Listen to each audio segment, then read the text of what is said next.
Well, we're not settling. That is the word from state and local leaders fighting the military's decision to close Fort Bragg's 440th Airlift Wing.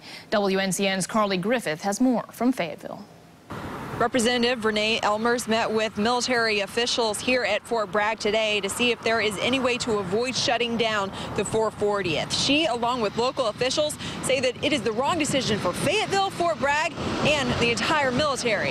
When we have as significant a force at Fort Bragg as we do, with our paratroopers, our special forces, our global response force, we can't let their training be jeopardized. Even though the Air Force has planned for 2 years to deactivate Fort Bragg's 440th Airlift Wing, Friday's letter declaring the site will be shut down by September has sent lawmakers and local leaders reeling. There's a number from 500 to 700 families that are sitting around their dining room table tonight trying to figure out what's next for them when it comes to their service to our country. George Brees is an Army veteran, former chair of the Fayetteville Chamber of Commerce, and current chairman of the Military Affairs Council. Regardless of the outcome of this, I have 100% faith that General Townsend and Fort Bragg will be prepared for anything that comes their way. Representative Renee Elmers says she hasn't seen enough evidence that closing the 440th would not have harmful consequences to our nation's military readiness. We know that the terrorist threats are there.